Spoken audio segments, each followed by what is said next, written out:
The carriage wheels crunched against the frozen gravel drive with a sound like breaking bones, and Lady Catherine Winthrop drew her fur-lined cloak tighter against the January cold that seemed to seep through the very walls of the approaching edifice. Ashmore Hall rose before her like a monument to faded glory, its grey stone facade weathered by centuries of English winters, its windows reflecting the pale afternoon light with all the warmth of polished steel. She had studied her reflection in those same windows during her brief courtship, if one could call 3 formal meetings arranged by solicitors a courtship, and had seen in them the truth she had tried so desperately to ignore. She was not coming here as a bride cherished and chosen, but as a transaction completed, a ledger balanced, a solution to problems spoken of only in hushed tones behind closed doors. The estate grounds stretched endlessly in every direction,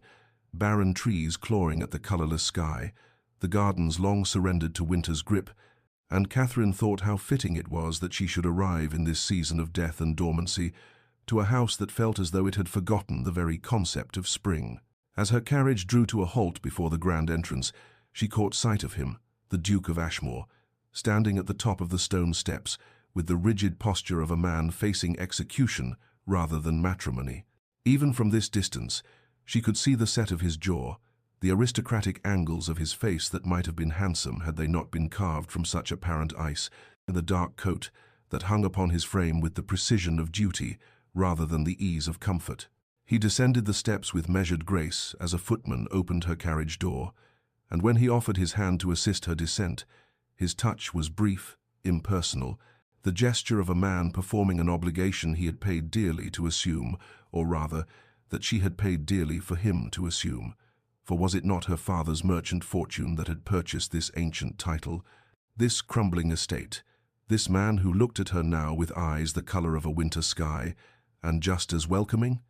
"Lady Catherine," he said, his voice a low baritone that carried neither warmth nor particular coldness, merely the neutral tone of formal acknowledgement. "Welcome to Ashmore Hall. I trust your journey was not unduly taxing." She murmured something appropriate, watching as her trunks were unloaded, containing her trousseau and her hope, the latter packed more carefully than the former,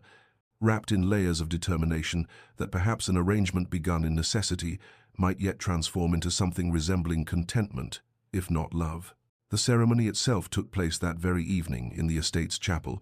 a small stone building attached to the main house where generations of Ashmore dukes had been christened, married, and mourned. The vicar's words echoed against ancient walls, and Catherine repeated her vows while studying the man beside her, searching for some flicker of emotion in his profile, finding none. When he placed the ring upon her finger, a heavy circle of gold set with diamonds that felt more like a shackle than an adornment, his fingers were cold, and he did not meet her eyes. They were pronounced man and wife as sleet began to tick against the chapel windows,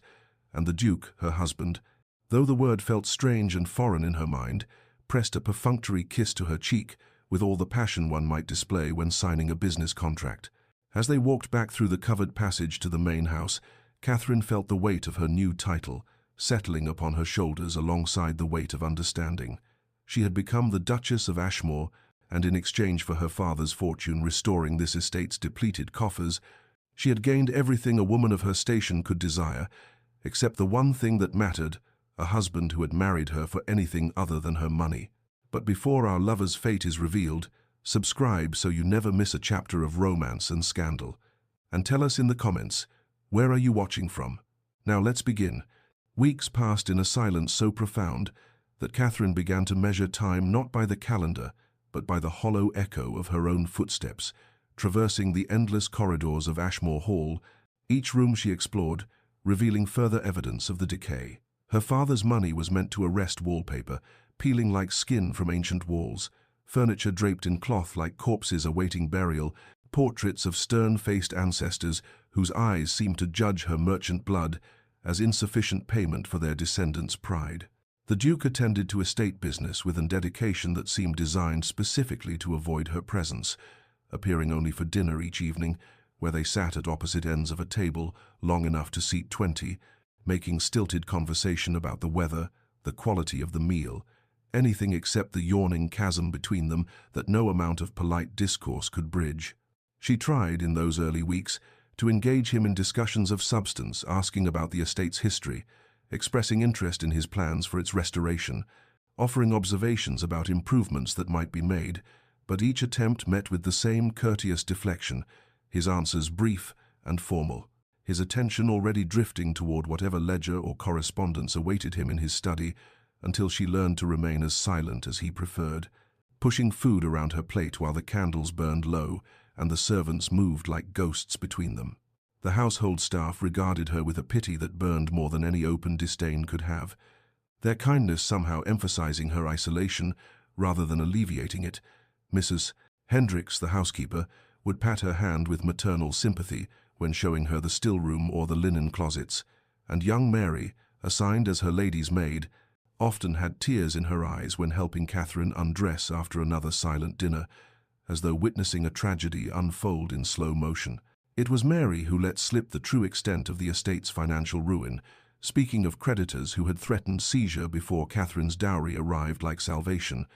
of servants let go and pensions unpaid, of the Duke's father, who had gambled away 3 generations of careful stewardship in a decade of reckless indulgence, leaving his son to inherit nothing but debt and the crushing weight of a title that demanded maintenance of appearances that could no longer be afforded. Catherine discovered the evidence herself when exploring the East Wing, finding rooms stripped of their contents, rectangular shadows on walls where paintings had hung before being sold, empty display cases that once held family silver, and she understood then the full measure of what her money had purchased, not merely a title for herself, but survival for this man who walked these halls like a prisoner serving a sentence he had not deserved. He came to her chamber on precisely 3 occasions during those first weeks, fulfilling the marital duty required to secure the heir that was, after all, the entire purpose of their arrangement. And each visit was conducted with the same painful courtesy that characterized their dinners: a brief knock, a murmured greeting, the necessary intimacy performed with as little actual intimacy as physically possible, and then his departure before the candle on her bedside table had burned down even an inch, leaving her alone in the darkness to wonder if this cold efficiency was to be the sum total of their marriage, if she would spend the rest of her life wandering these empty halls, her footsteps echoing back to her like questions that would never receive answers, a duchess in title, but in truth merely another piece of furniture purchased with her father's merchant, gold, decorative and useful, but ultimately unloved. Spring arrived at Ashmore Hall with a gentleness that seemed almost apologetic after the harshness of winter, crocuses pushing through the thawing earth in delicate clusters of purple and white, and Catherine discovered the change within herself, on a morning when pale sunlight streamed through her chamber windows, and the nausea that had plagued her for a week suddenly clarified into understanding that made her hands tremble as she pressed them against her still flat abdomen. She told no one at first, hugging the knowledge to herself like a precious secret, afraid that speaking it aloud might somehow make it less real, but the truth declared itself soon enough when the physician was summoned and confirmed what her body had already whispered. She was carrying the Duke's child, the heir that was the entire purpose of their arrangement, and she felt a cautious joy blooming in her chest like those crocuses outside, fragile but persistent, rooting itself in soil that had seemed too frozen to sustain any living thing. The Duke received the news in his study, Catherine standing before his desk like a supplicant before a magistrate, and she watched his face carefully as she spoke the words, searching for some flash of happiness or warmth, finding instead what she had learned to expect: satisfaction in the same expression he might wear upon learning that a difficult negotiation had concluded favorably or that the estate's accounts had balanced for the quarter. "That is excellent news," he said, rising from his chair with the formal courtesy that characterized all his interactions with her. And then, because apparently some acknowledgement of the personal nature of the announcement was required, he added, "You have my gratitude, Catherine, for fulfilling this duty so admirably." Duty, always duty, the word that governed every aspect of their existence together, and she nodded and murmured something appropriate, while that fragile joy in her chest curled inward protectively, and she understood that whatever happiness she found in motherhood would have to be sufficient unto itself, independent of any hope that this child might bridge the chasm between herself and the man who had sired it. She threw herself into preparations with a determination that bordered on desperation, claiming the nursery in the south wing as her province, and overseeing its complete transformation from the dusty abandonment in which she had found it, ordering new wallpaper printed with cheerful pastoral scenes, selecting furniture from catalogues that Mary brought from the village, spending hours embroidering tiny gowns with stitches so small and precise they seemed like prayers worked in thread. The household staff rallied around her preparations with an enthusiasm that felt like balm to her isolation. Mrs. Hendricks contributing family christening gowns from her own children's infancy, the groundskeeper bringing in a wooden cradle he had carved during the long winter evenings, and Catherine found herself crying over these kindnesses from servants who treated her with more genuine affection than her own husband had ever displayed. Yet there were moments, small, indefinable moments, that she hardly dared acknowledge even to herself, when she would look up from her embroidery or her consultations with the carpenter about shelving for the nursery and find the Duke standing in the doorway, his expression unreadable, watching her with an intensity that made her breath catch before he would notice her, notice and retreat behind that impenetrable wall of formal politeness, leaving her to wonder what thoughts moved behind those winter sky eyes, what judgments or observations, or perhaps even feelings he kept locked away where she could never reach them, and whether the child growing within her might somehow, impossibly, transform this arrangement of convenience into something that resembled the marriage she had once foolishly hoped to find. The Duke began appearing at Catherine's door with an frequency that would have seemed attentive had she not understood its true motivation. His inquiries about her health and comfort delivered in that same formal tone that characterized all their interactions, yet the very fact of his presence, twice daily now, sometimes more, represented such a departure from the studied avoidance of their first months together that Catherine found herself both grateful and guarded. Grateful because the loneliness of those early weeks had been crushing, and any human connection, even one rooted in concern for the heir rather than herself, provided relief from the isolation, yet guarded because she had learned through painful experience not to mistake duty for genuine feeling, not to read warmth into courtesy or care into obligation. He would inquire whether she had rested well, whether the physician had been satisfied with her progress, whether she required anything for her comfort, and she would answer with matching formality that yes, she had slept adequately.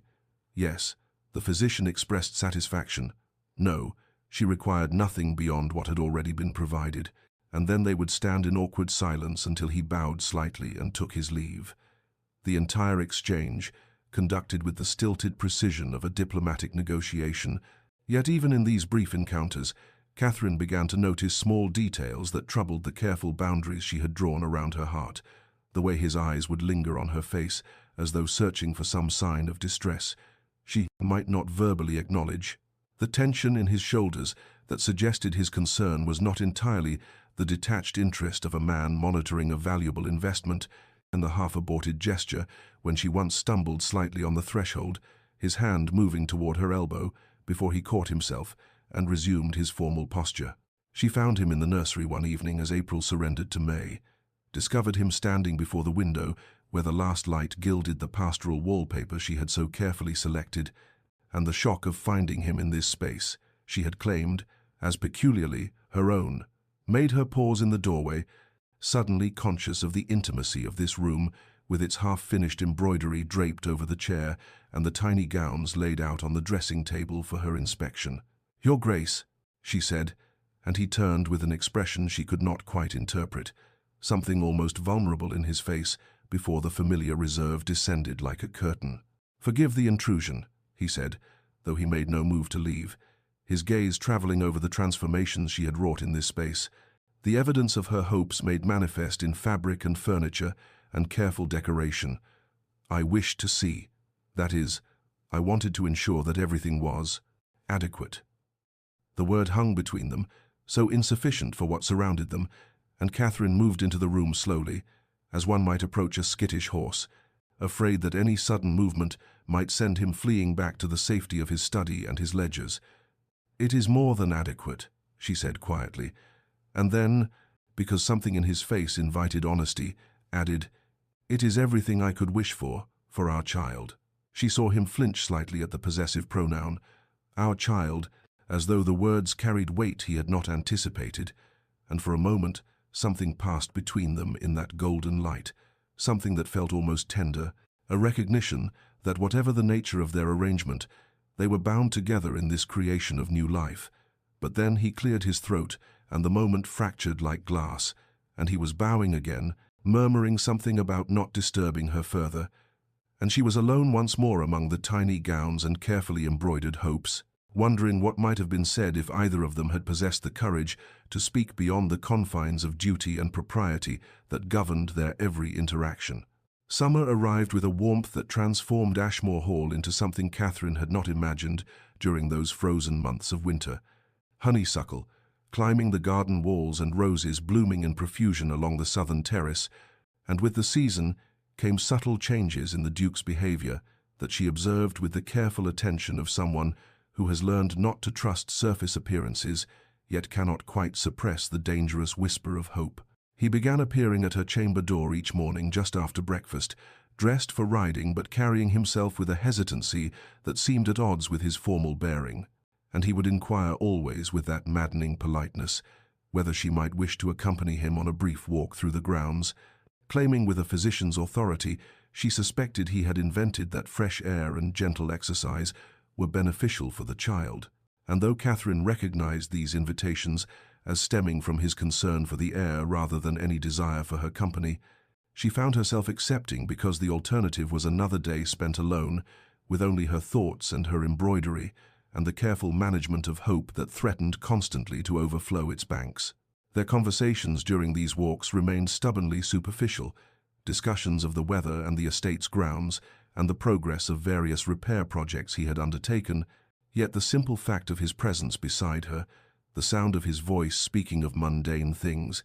the occasional brush of his sleeve against hers on the narrow garden paths, these small contacts accumulated like drops of water, slowly filling a vessel Catherine had believed permanently emptied, and she warned herself sternly against reading meaning into courtesies that were nothing more than a man's reasonable concern for the vessel carrying his heir. Yet her treacherous heart refused to heed these warnings. She began noticing other changes that she could not so easily dismiss as duty toward the child books appearing on the table beside her favorite chair in the morning room, volumes of poetry and philosophy that matched interests she had mentioned only once in passing during their stilted dinner conversations, and her favorite foods appearing with increasing frequency at table. Despite her certainty, she had never explicitly stated these preferences. Small observations the Duke must have made and acted upon without announcement or acknowledgement, gestures so subtle she might have imagined them were it not for their accumulation. The household staff had surely noticed these shifts as well, Mrs. Hendricks permitting herself a small smile when Catherine mentioned the books, Mary humming cheerfully as she arranged Catherine's hair, and Catherine wanted to warn them all against hope, to explain that kindness was not love and attention was not affection, yet she could not quite form the words because some part of her, the part she tried desperately to suppress, and wondered whether perhaps these gestures meant something more than duty demanded. The thunderstorm arrived on an evening in late June, rolling across the countryside with a violence that seemed personal, wind lashing rain against the windows, and thunder shaking the ancient stones of Ashmore Hall, and Catherine had retired early, with a book she could not concentrate on, startling when her chamber door opened without warning to reveal the Duke standing in the doorway, his hair dishevelled and his usually immaculate cravat loosened,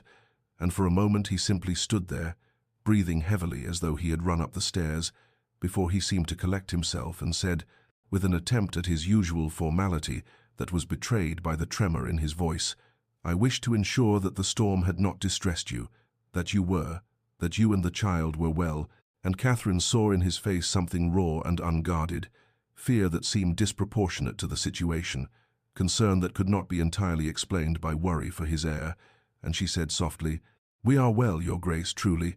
and for a moment that stretched between them like silk pulled taut, he remained there, his eyes holding hers with an intensity that made her breath catch, before he bowed slightly and retreated, leaving her alone with the storm and the dangerous, impossible hope that perhaps his concern was not entirely for the child after all. The man Catherine glimpsed in unguarded moments bore so little resemblance to the cold stranger she had married that she began to wonder whether she had ever truly seen him at all. whether the Duke's careful formality was not his nature, but rather armor. Donned so long ago he had forgotten what it protected, and this understanding came not through any single revelation, but through the slow accumulation of small moments that summer brought, like offerings laid at her feet, each one a piece of a puzzle she had not known she was assembling. She witnessed a smile one afternoon in the library when he thought himself unobserved, a genuine expression of pleasure as he ran his fingers along the spines of newly acquired books, the volumes she recognized as having been sold months earlier to meet some pressing debt, and the joy on his face at their return was so unguarded, so utterly different from his usual reserve, that Catherine felt as though she was seeing something forbidden, a private moment of happiness that illuminated how rarely such moments came to him. His hand steadying her on the stairs became familiar through July as her balance shifted with the child's growth, and where another man might have offered such assistance with casual courtesy, the Duke's touch carried a gentleness that seemed to contradict his careful distance in all other matters, his fingers warm through the fabric of her sleeve, his other hand hovering near her back, as though he could not quite trust that she was steady, could not quite bear to withdraw his support, even after the danger of stumbling had passed. And Catherine found herself inventing reasons to use those particular stares, drawn to these brief moments of contact, like a starving woman to sustenance. The servant spoke of him with a reverence that puzzled her, until Mrs. Hendricks, emboldened perhaps by Catherine's obvious loneliness, began to share fragments of history during their morning consultations about household matters and stories of how the previous Duke had been a man of magnificent appetites and catastrophic judgment, who had gambled away 3 generations of careful stewardship in less than a decade, and how the current Duke had been barely 20 when he inherited a title synonymous with disgrace and debts that would have broken most men, and how he had spent the next 8 years sacrificing everything, his pride and his youth, even his prospects for a marriage based on affection, to restore what his father had destroyed, selling off treasures piece by piece, dismissing staff he had known since childhood, living with austerity that bordered on deprivation, while he slowly, painfully, rebuilt the estate's reputation and resources. These revelations cast his marriage to her in a different light, transforming what Catherine had understood as mercenary pragmatism into something more complex, the final sacrifice in a long series of surrenders, and she began to wonder whether his distance stemmed not from indifference but from shame, whether he held himself apart not because he did not care, but because he believed himself unworthy of being cared for, a man who had sold himself to save his family's legacy, and could not forgive himself for the transaction, even as he honored its terms with scrupulous attention to her comfort and welfare. Catherine's heart, which she had guarded so carefully against the pain of loving someone who married her for money rather than feeling, began its dangerous work, despite all her efforts to prevent it, hope taking root in the small kindnesses and unguarded moments, and she found herself caught between the wisdom of self-protection and the terrible, compelling possibility that perhaps the Duke's coldness was not rejection, but rather the desperate restraint of a man who believed he had no right to warmth, no claim to affection beyond what duty demanded, and she did not know which would hurt more, to continue believing herself unloved, or to hope that beneath his careful distance lay feelings he would never permit himself to express. The evening arrived with that peculiar golden quality late summer sometimes offers as compensation for its impending departure,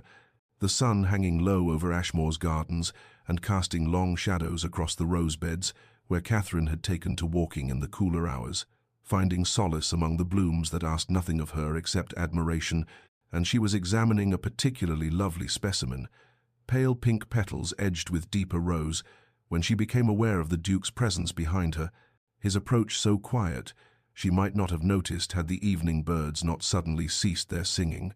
and when she turned she found him standing at the garden gate with an expression she could not decipher, and something between resolve and resignation, and he said, his voice carrying an odd formality even in this informal setting, "Might I join you, Catherine?" using her given name so rarely that the sound of it from his lips made her breath catch, and she nodded, unable to trust her voice, watching as he approached with that careful grace he brought to all his movements,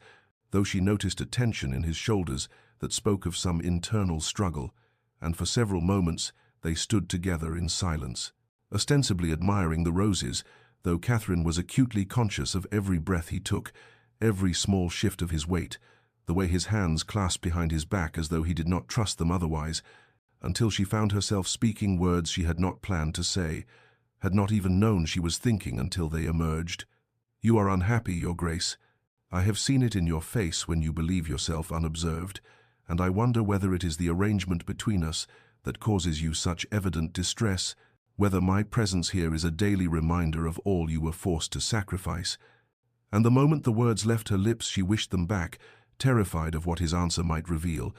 yet unable to continue existing in this state of careful ignorance. And she watched something crack in his carefully maintained composure, his hands falling to his sides and his eyes closing briefly as though gathering strength, and when he spoke his voice was raw with an honesty that seemed to pain him. "You mistake the cause of my unhappiness entirely, though I suppose I have given you no reason to understand the truth, have given you nothing but distance and duty when you deserved." He paused, seeming to struggle with words that came with obvious difficulty.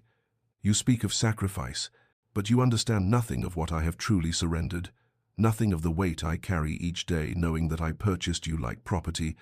that I took a woman of grace and kindness and intelligence and reduced her to a transaction, that I married you for your father's fortune and in doing so forfeited any right to anything beyond what our arrangement stipulated."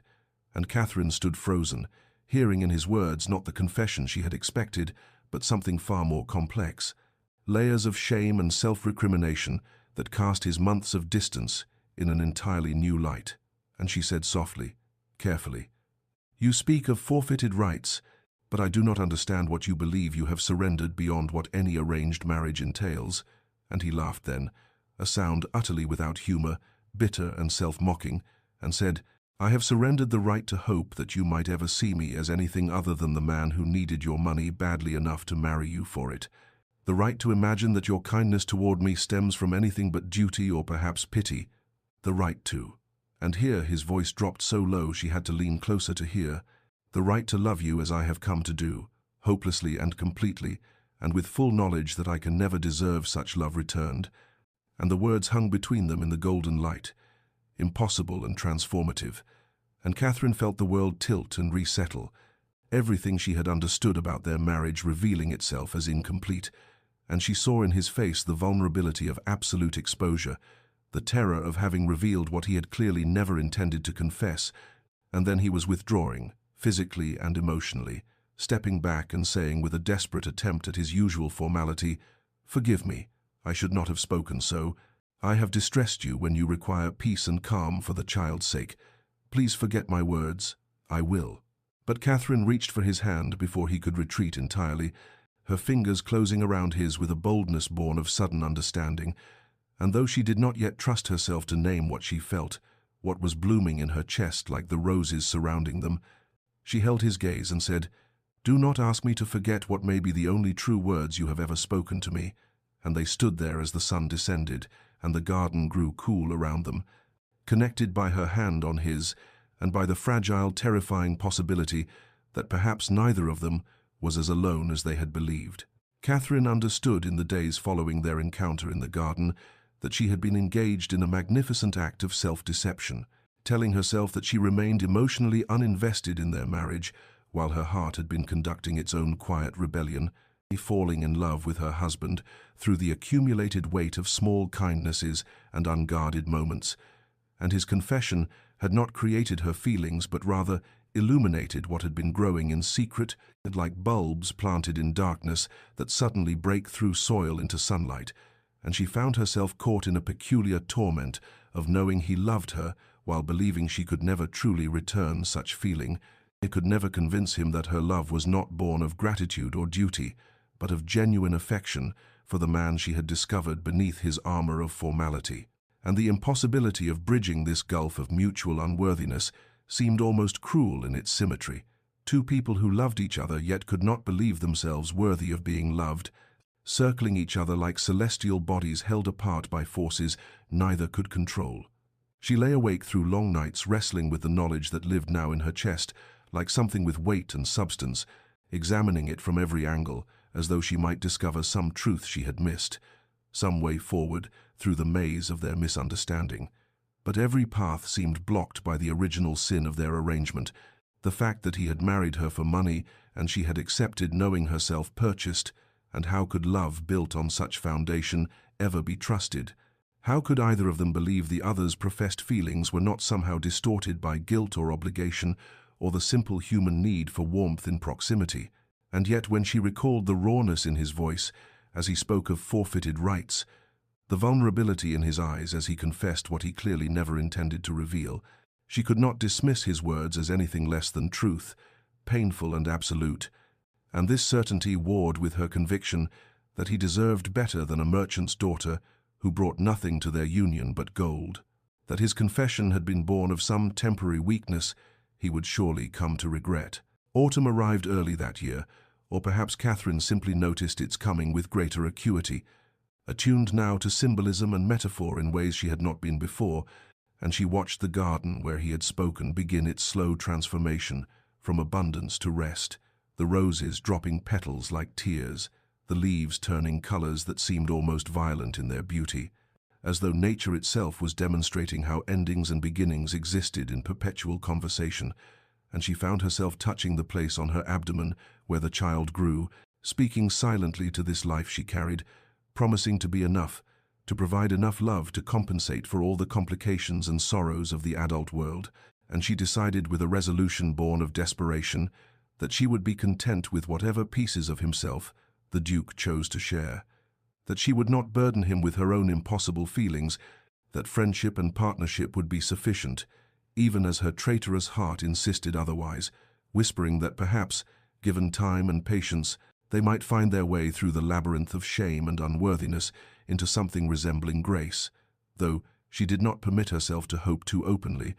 did not dare to imagine a future where love existed without the shadow of their arrangement, darkening every tender moment. And so she moved through the shortening days with this knowledge held close and secret, loving him quietly while he loved her from his own careful distance, two people bound by law and circumstance, and the child growing between them, caught in a tragedy of their own making, unable to bridge the small, impossible space that separated lonely from beloved. The change came on a morning when autumn had fully settled over Ashmore, the air carrying that particular crispness that spoke of summer's absolute surrender, and Catherine woke with a sensation she could not immediately identify, something not quite pain, but a wrongness in her body that made her lie very still, as though stillness itself might prevent whatever was beginning from continuing. And when she rose finally and saw the stain on her nightdress, she understood with a terrible clarity that the thing she had most feared was announcing itself, and her cry brought her lady's maid running, the girl's face draining of color at what she saw, and within the hour the household had transformed from its usual ordered calm into barely suppressed chaos. Mrs. Henderson, the housekeeper, dispatching footmen for the midwife, and then the doctor, when the midwife's expression grew grave, and Catherine found herself confined to bed by forces both physical and authoritative, the pain that had begun as wrongness now sharpening into something with edges and insistence. And through the fog of her mounting fear, she became aware of the Duke's presence, not in her chamber where propriety forbade him, but in the corridor beyond, and she could hear his voice though not his words,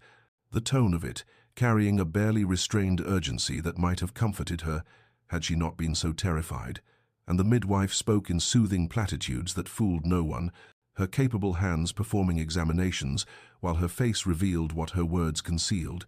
And the doctor, when he arrived, brought with him an air of grave concern that settled over the room like a pall, and he conferred with the midwife in whispers Catherine strained to hear but could not decipher, and all the while the wrongness in her body intensified, and her child, who had been moving with such vigorous life, now ominously still, and she found herself bargaining with God or fate, or whatever force governed such things, promising anything, everything, if only this could be stopped, if only she could return to yesterday when her greatest concern had been the impossible distance between herself and her husband. And she heard through the door the Duke's voice rising in a tone she had never heard from him, demanding to be admitted, demanding to know what was happening, and Mrs. Henderson's firm refusal, followed by his acquiescence, though she could hear his pacing, the steady rhythm of his boots on the corridor floor, like a heartbeat external to her own body,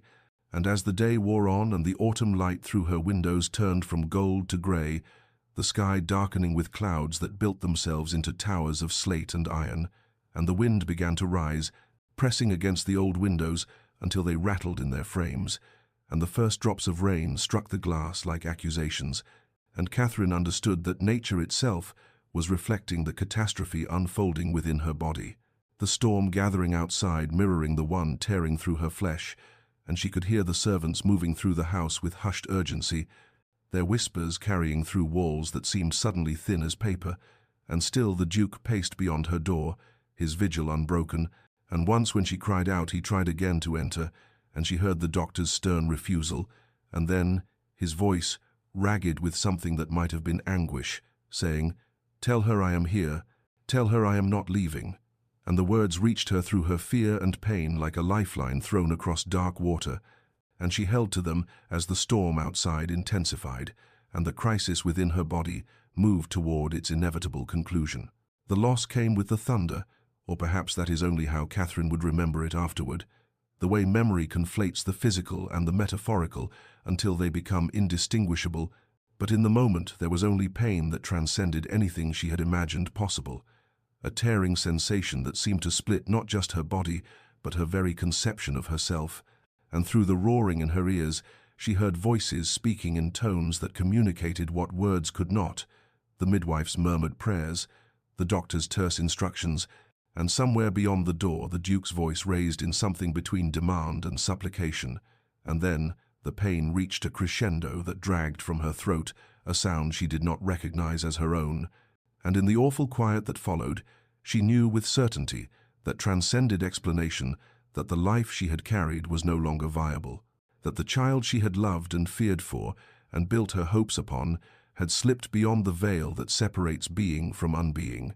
and the doctor's pronouncement when it came was merely confirmation of what her body had already told her, the formal words, "I am deeply sorry, Your Grace," and the child could not be saved, falling into the room like stones into still water, and Catherine heard herself making a sound that was neither word nor scream, but something more primitive, the keen of grief that lives in the oldest parts of human consciousness, and through the haze of her anguish, she was dimly aware of commotion beyond her chamber door, the Duke's voice brooking no refusal, and then he was there, despite all propriety and protocol, pushing past the doctor's protests to reach her bedside, and she saw his face stripped of every careful mask he had ever worn, saw the devastation written there in lines and shadows, and she tried to form words, to apologize, to beg forgiveness for failing in the one purpose that had justified her presence in his life. But what emerged was only, "I'm sorry, I'm so sorry, I could not," and her voice broke on the impossibility of articulating the magnitude of her failure, and the Duke stood frozen beside her bed, as though turned to stone, his eyes moving between her face and the midwife who was attending to the terrible aftermath of loss, and Catherine saw him register the reality of what had occurred, saw something in him crack and splinter, and when he finally moved it was to sink into the chair beside her bed, with a heaviness that suggested his legs would no longer support him, and the room emptied slowly as the doctor and midwife completed their necessary ministrations, their voices gentle with sympathy that felt like sandpaper against Catherine's exposed nerves, and then she and the Duke were alone with their grief and the ghost of what might have been, and Catherine turned her face toward the window where the storm raged with undiminished fury, lightning, illuminating the room in stark flashes that rendered everything in absolute contrasts of light and shadow, and she thought of the nursery they had prepared together, the small clothes folded in drawers, the cradle that would remain forever empty. And fresh tears came, though she had believed herself incapable of producing more, and she whispered again into the darkness, punctuated by thunder, "Forgive me, I have failed you, I have failed in everything," her words barely audible but carrying in them the weight of absolute desolation, the certainty that she had lost not only the child but any claim to her husband's regard. And the Duke sat motionless beside her, his silence more terrible than any recrimination could have been. Catherine woke in the grey light of dawn to find the Duke still in the chair beside her bed, his evening clothes rumpled, his cravat loosened, his face bearing the marks of a sleepless night, and she realized with dull surprise that he had not left her chamber at all, that he had maintained his vigil through the entire dark hours, while she had drifted in and out of fevered sleep, haunted by dreams of empty cradles and accusatory silence, and when he saw her eyes open, he leaned forward with an intensity that startled her, asking after her pain, her needs, summoning her maid with a peremptory gesture that sent the girl scurrying to fetch water and fresh linens. And through the days that followed, as her body began its slow physical recovery, while her spirit remained shattered, the Duke did not leave except when propriety absolutely demanded it, and even then he stationed himself in the adjacent sitting room where she could hear him pacing, a caged restlessness that spoke of torments she could not fathom, and when she tried to apologize again, the words tumbling from her in broken fragments about her failure and unworthiness, he cut her off with a sharpness that was almost violence, saying, "You will not speak so, I forbid it," his voice raw with something she could not identify, and she retreated into confused silence, unable to reconcile his presence with what she had expected, which was abandonment, or at best, the cold fulfillment of duty. And as the second day became the third and then the fourth, his devoted attendance continued unabated, and she found herself watching him with bewildered incomprehension, this man who read to her from books he somehow knew she loved, who held the cup while she drank because her hands trembled too badly to manage it herself, who dismissed the servants so he might tend to her comfort with his own hands, in gestures that defied every convention of rank and propriety,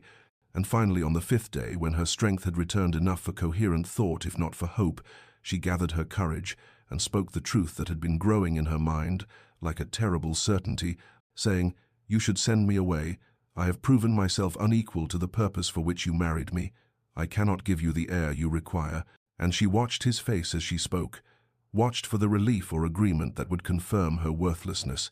But instead, she saw his expression transform into something almost savage, and he rose from his chair with such abruptness that it scraped against the floor, and he moved to the window where he stood with his back to her, his shoulders rigid, his hands gripping the windowsill until his knuckles whitened. And when he finally spoke, his voice was so thick with emotion that she barely recognized it as his, and he said, "You believe that is what I want. You believe that is what matters to me." And he turned to face her then, and she saw in his eyes something she had never seen before, a nakedness of feeling that stripped away every careful defense, and he said with a fierceness that seemed torn from somewhere deep within him, "I care nothing for the heir. Do you understand me? Nothing. When I thought I might lose you, when I stood outside that door listening to your suffering and could do nothing, I would have traded this estate, this title, everything I possess, for your safety." And Catherine stared at him in absolute incomprehension, unable to process words that contradicted everything she had believed about their arrangement, about his feelings, about her place in his life. And she whispered,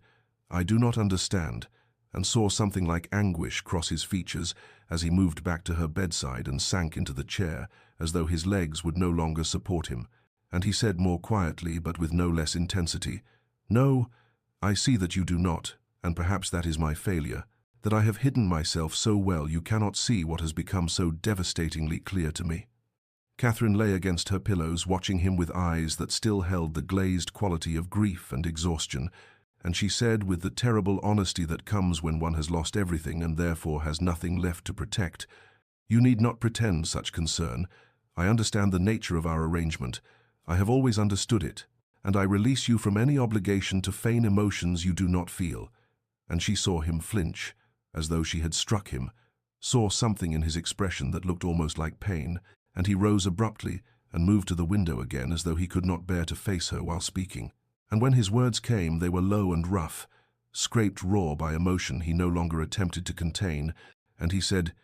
"You understand nothing, Catherine, nothing at all, and that is my fault, my failure, because I have been a coward who hid behind duty and propriety, when the truth is that somewhere between the spring, when you told me of the child, and the summer when we walked in the gardens, everything changed for me. Duty became something else entirely, became devotion, became a feeling I had no right to claim and did not know how to express." And Catherine felt her heart begin to pound with a painful intensity, felt the careful walls she had built around her hope beginning to crack.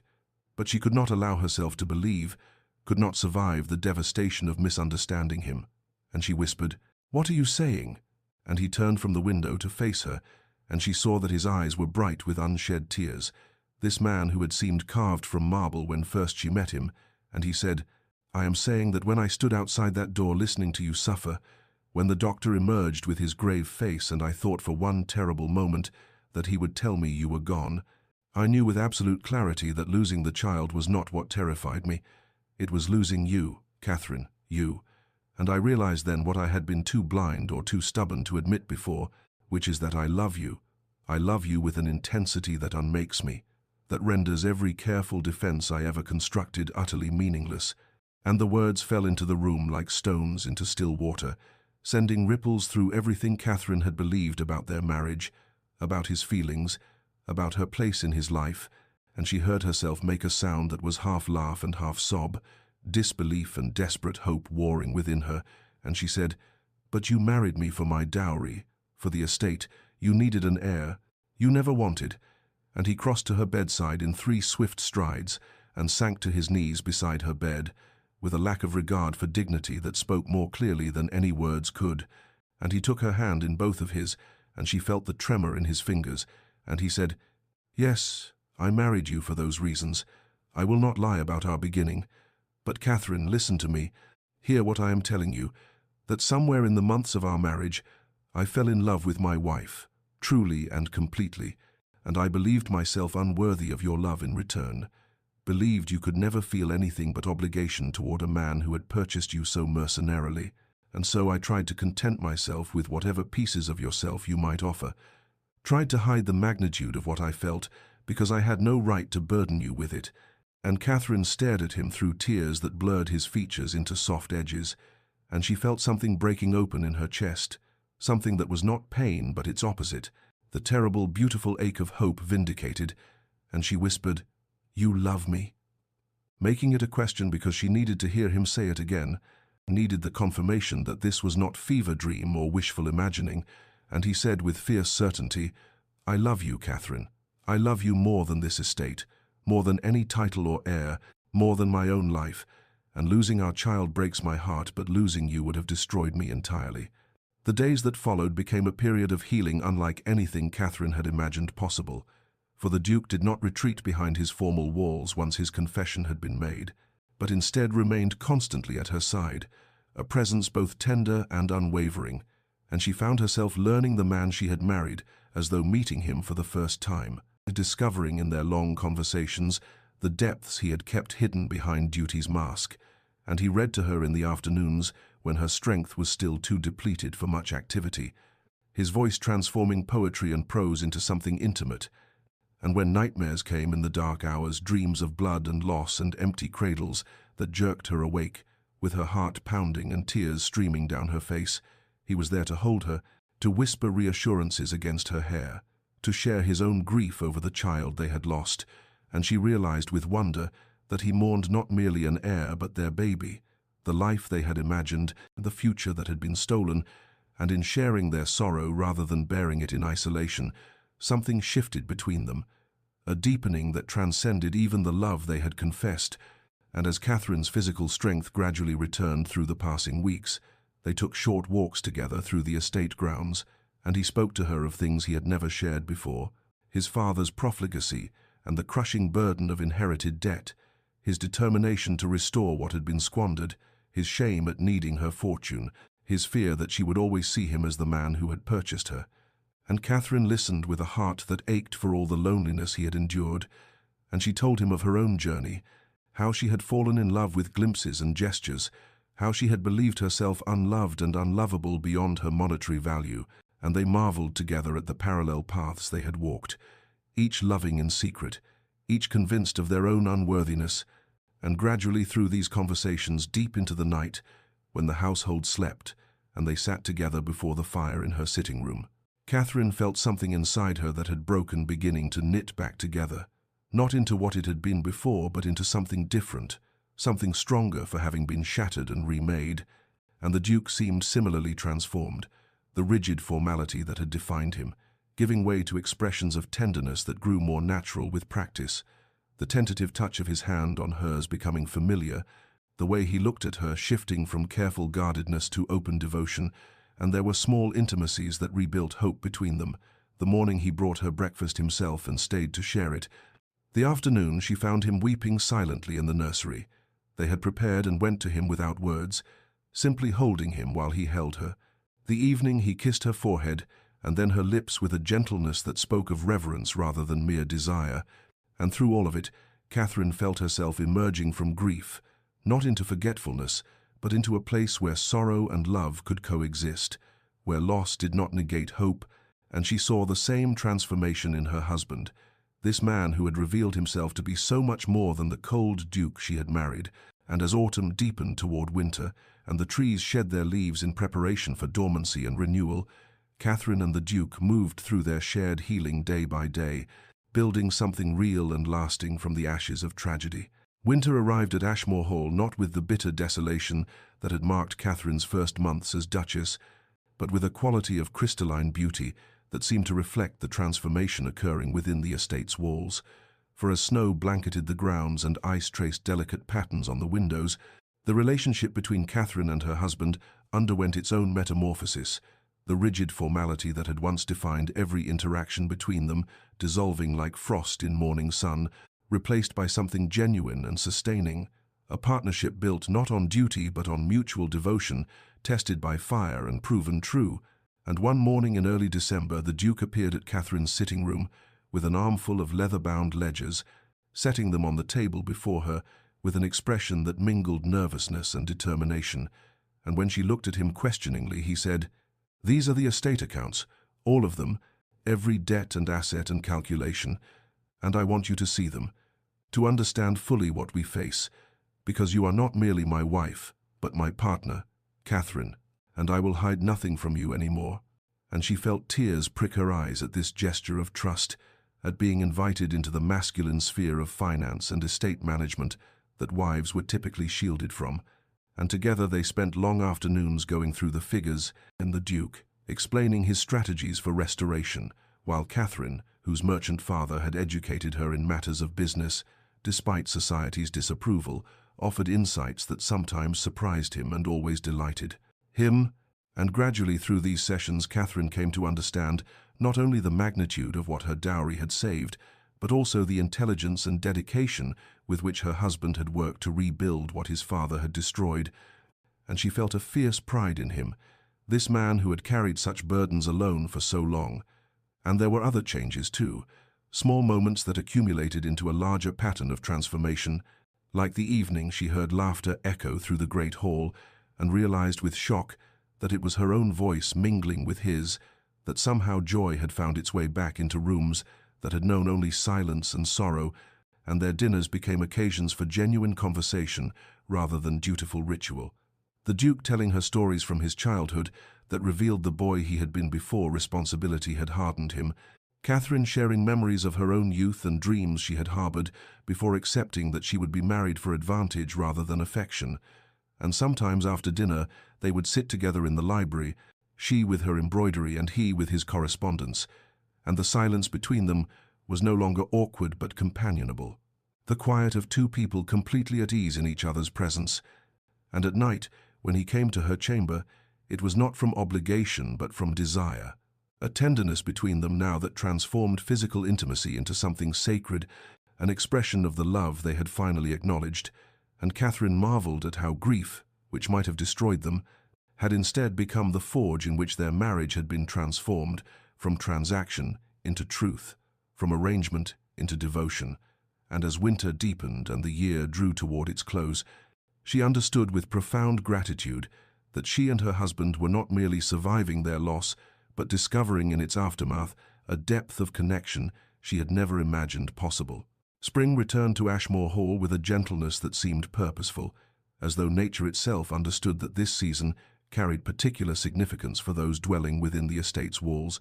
And Catherine woke one morning in late March to find her husband already awake beside her, watching her with an expression of such tender devotion that her breath caught, and when she asked what he was thinking, he said simply, "That I am grateful for every morning I wake to find you here."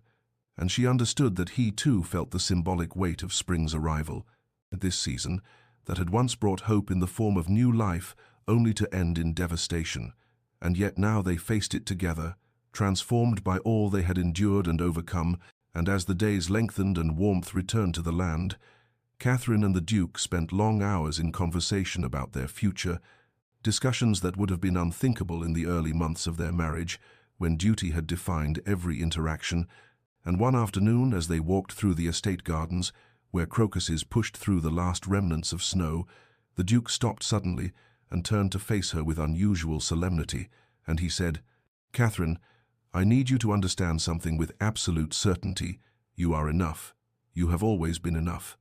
And whether we are ever blessed with children or not, my love for you is not contingent upon heirs or duty or any purpose beyond the simple fact that you are you."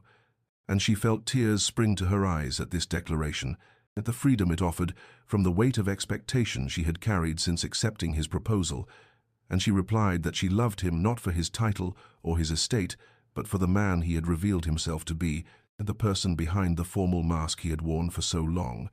And they stood there among the spring flowers, holding each other while the world renewed itself around them. And in that moment, Catherine felt something shift inside her, a final releasing of the fear and shame that had lingered since the loss of their child. And she understood that they had built something real and lasting from the ashes of tragedy, that their marriage had been transformed from transaction into truth, from arrangement into the deepest devotion. And later that week the Duke suggested they plant something in the garden as a memorial to what they had lost, and together they chose forget-me-nots for their delicate beauty and symbolic meaning. And on a mild afternoon, with clouds drifting across a pale blue sky, they knelt together in the earth, their hands working side by side to create a small garden in a quiet corner near the old oak tree. And as they worked, the Duke spoke of grief and memory, of honoring loss without being defined by it, of carrying sorrow alongside joy rather than allowing it to eclipse all light. And Catherine added her own reflections about how tragedy had unexpectedly become the catalyst for their transformation, how the worst moment of her life had paradoxically led to the deepest connection she had ever known. And when the forget-me-nots were planted, they sat together in the grass, despite the impropriety of a duke and duchess sitting on the ground like common folk. And they made promises to each other about the life they would build, a future focused not on duty or heirs or the expectations of society, but on their love and partnership, on creating a home filled with warmth and honesty, and the kind of devotion that survives even the darkest seasons. And as spring settled over Ashmore Hall, bringing with it the eternal promise of renewal, Catherine understood with profound gratitude that she and her husband had been given a precious gift, the opportunity to begin again, not as strangers bound by arrangement, but as partners united by love, tested in fire, and proven unbreakable. Early summer arrived with a profusion of roses and honeysuckle that perfumed the air at Ashmore Hall, and Catherine woke one morning in late June to a sensation both familiar and terrifying, a delicate queasiness that sent her heart racing with recognition, and for several days she said nothing to anyone, observing her body with a mixture of hope so fragile, it hurt, and fear so profound, it threatened to overwhelm her. And she found herself bargaining with fate, promising that if this were true, she would not take a single moment for granted, that she would be grateful rather than anxious, though she knew, even as she made these internal promises, that terror and joy would be inseparable companions through whatever lay ahead. And finally, when she could no longer deny the signs, she sought out her husband in his study, finding him bent over correspondence with the afternoon light streaming through the windows. And when he looked up and saw her expression, he set down his pen immediately, rising to meet her with concern, already shadowing his features, and she said simply, "I believe I am with child again," and watched as comprehension flooded his face, followed not by the satisfaction she had seen the first time, but by something closer to fear, a tightening around his eyes that told her he too remembered what had been lost. And he crossed to her in 3 strides and took her hands in his. And his first words were not about heirs or duty, but a question delivered with almost desperate intensity. "How do you feel? Are you well? Has the doctor been summoned?" And she felt tears spring to her eyes at his concern, at the way his first thought was for her rather than the child she carried. And she assured him she was well, that it was early yet, that she had wanted to tell him before involving physicians or making preparations. And he pulled her into his arms with a tenderness that still had the power to surprise her, despite all they had shared, and against her hair he whispered, "Catherine, you must understand if we are forced to choose. If there is any danger to you, there is no choice at all. You are what matters, not an heir, not a dynasty, you." And she felt something inside her chest expand at this declaration, at the absolute certainty in his voice, and she drew back to look at him and saw tears on his cheeks matching her own, and she said, "I am frightened," and he replied, "So am I, terrified beyond measure. But we will face this together, whatever comes. And I need you to promise me that you will not suffer in silence, or hide your fears or pretend strength you do not feel, because we are partners now, Catherine, in truth and not merely in name." And she promised, and in the days that followed his devotion manifested in countless protective gestures that might have felt suffocating if they had not been so clearly rooted in love rather than possession, the way he insisted she rest more than was probably necessary, how he appeared at odd hours simply to assure himself of her well-being, his habit of reaching for her hand whenever they were together, as though he needed the physical confirmation of her presence, and Catherine found herself determined that this time would be different, that they would not let fear steal the joy of these months, that they would face whatever came with honesty and courage, rather than the dutiful silence that had characterized her first pregnancy. And so when terror woke her at night, she told him rather than hiding it. And when he confessed his own fears, she held him and reminded him that they were stronger together than apart, and gradually through this mutual vulnerability and honest sharing of both hope and fear, Catherine began to believe that perhaps this time, wrapped in love rather than duty, surrounded by devotion rather than isolation, they might find their way through to the happiness that had once seemed impossible, and early summer deepened into full bloom around them, while within her another life began its precarious journey toward existence. The months that followed unfolded with a quality entirely different from Catherine's first pregnancy, and where before she had navigated the experience in dutiful isolation, now she moved through each day wrapped in her husband's unwavering devotion, and the Duke's presence became a constant reassurance in the way he would appear in whatever room she occupied, as though drawn by invisible threads, how his hand would find hers during their evening walks through the gardens, and the tender concern in his voice when he asked about her well-being that clearly sought honest answers rather than polite reassurances, and Catherine found strength she had not known she possessed in this partnership, in the knowledge that whatever lay ahead, they would face it together without pretense or protective distance. And as summer deepened into its fullest expression of life and abundance, they made practical preparations for the child's arrival. But these preparations were tempered with emotional honesty about the risks they both understood too well. And one evening in late July, as they sat together in what would be the nursery, the Duke spoke with unusual directness about his fears, confessing that he woke some nights in terror at the thought of losing her, that no heir could ever compensate for such a loss, and Catherine responded with equal honesty that she too carried fear alongside hope, that she thought often of what had been lost but refused to let that memory steal the grace of the present moment, and in this mutual vulnerability their bond deepened into something that transcended even love, becoming a partnership forged through shared joy and shared sorrow, through the understanding that life offered no guarantees, but that facing uncertainty together was infinitely better than facing it alone. And when August arrived with its heavy heat and long twilights, Catherine noticed the subtle changes in her body with gratitude rather than the anxious monitoring that had characterized her first pregnancy,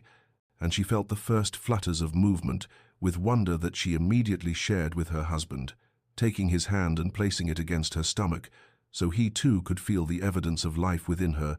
and she watched tears gather in his eyes at this tangible proof of their child, at the miracle and terror of new life.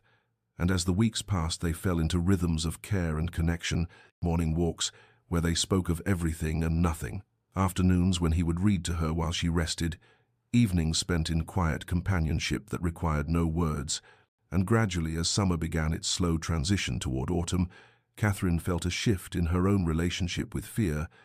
understanding that she could not control what would come, but that she could choose how she moved through these months, and she chose hope over anxiety, presence over worry, trust over the illusion of protective detachment.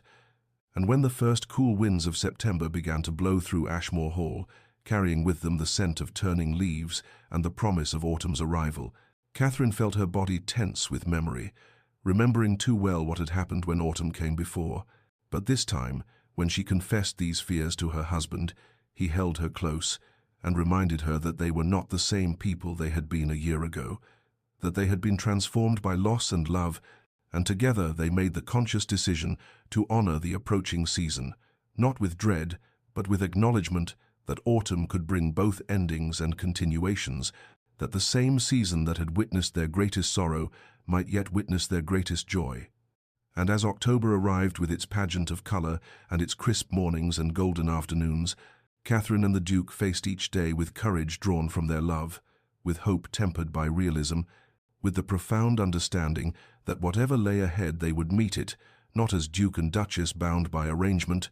but as partners united by devotion tested in fire and proven unbreakable. Late October arrived with mist clinging to the grounds of Ashmore Hall and the last leaves falling from the ancient oaks, and Catherine woke in the early hours of a grey dawn to the unmistakable sensation of labor beginning, a tightening across her belly that sent both anticipation and terror coursing through her veins. And she lay still for several moments, breathing through the contraction, while beside her the Duke slept with one hand resting protectively on her hip, as had become his habit, and when the sensation passed, she gently touched his shoulder, saying his name quietly into the pre-dawn darkness, and he woke instantly with the alertness of someone who had been sleeping lightly, his eyes finding hers immediately as he asked, "Is it time?" And she nodded, watching as he rose swiftly to summon the midwife and doctor, to alert the household staff. And within the hour, her chamber had been transformed into a place of purposeful activity,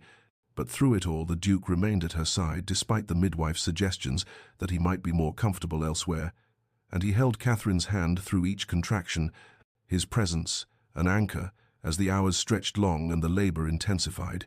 and there were moments when fear threatened to overwhelm her, when the memories of loss crashed over her like waves, and she gripped his hand with desperate strength, and during these moments he would lean close and remind her to breathe, would tell her she was strong,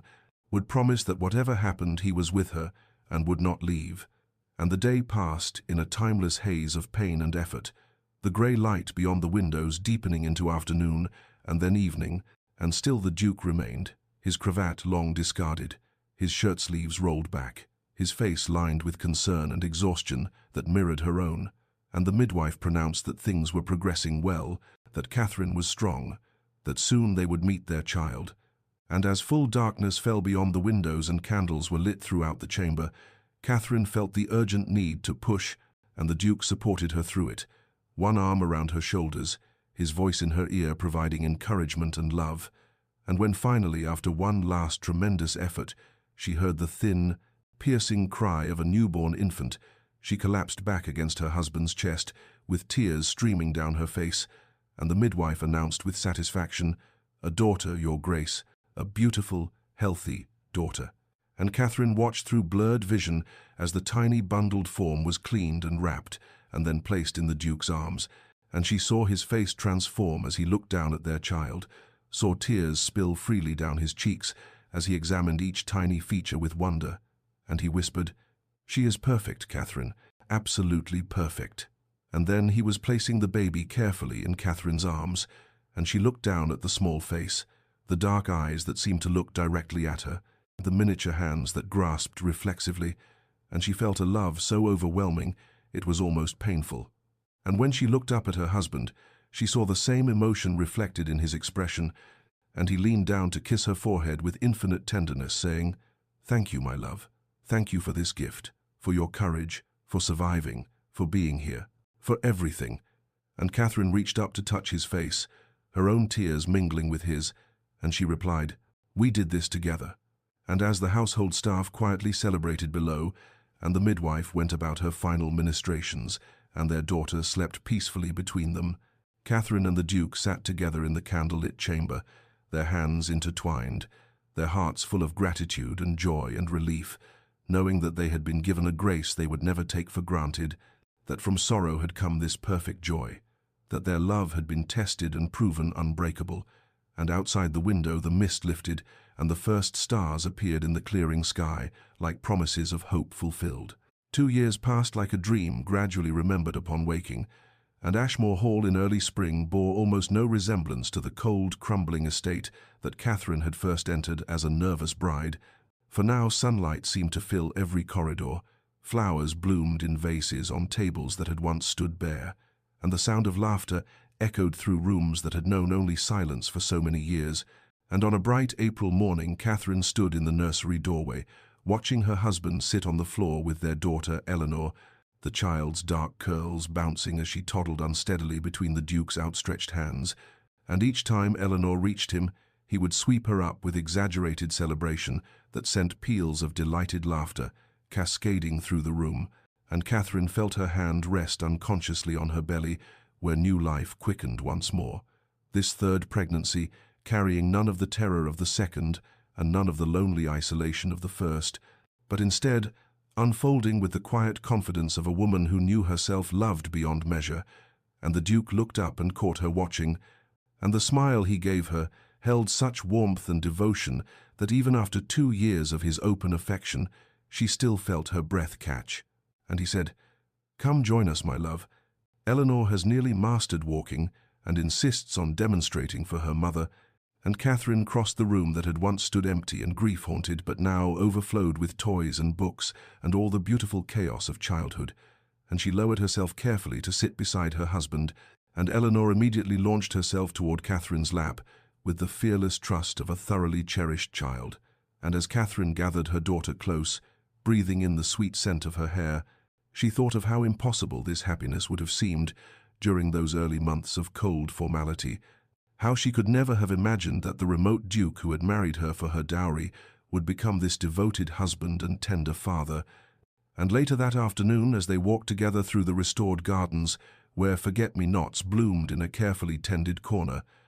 Eleanor held between them, with each parent holding one small hand. Catherine reflected on the journey that had brought them to this moment, the sorrow that had broken them open and allowed love to take root in places that duty alone could never have reached. And that evening, after Eleanor had been settled into bed, and they sat together in the drawing-room, where a fire crackled cheerfully, and the account books that the Duke had long ago opened to Catherine's partnership showed an estate restored to prosperity through their combined efforts, he took her hand and said, "I never thanked you properly for saving me." And Catherine looked at him with surprise, asking what he meant, and he replied,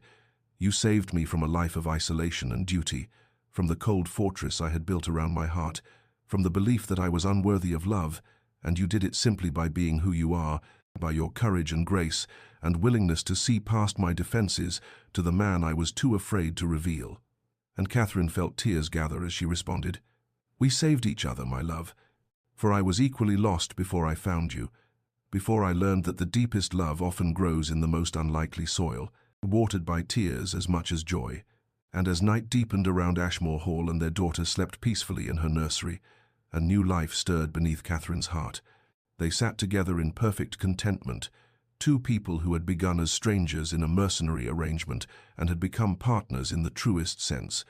their love forged through patience and tested by sorrow, and emerging stronger and more beautiful than either had dreamed possible. The years continued to unfold with the gentle grace of seasons turning, and Catherine and the Duke grew old together at Ashmore Hall, surrounded by children and eventually grandchildren, their love deepening with each passing year into something so fundamental it became as necessary as breathing. And on quiet evenings they would sometimes walk through the restored gardens and pause by the forget-me-nots that returned faithfully each spring,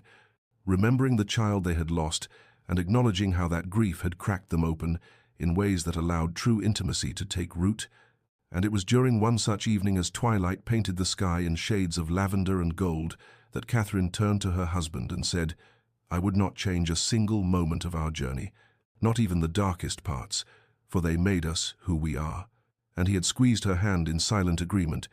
both of them understanding that the most profound transformations often occur in the crucible of shared sorrow. Dear listener,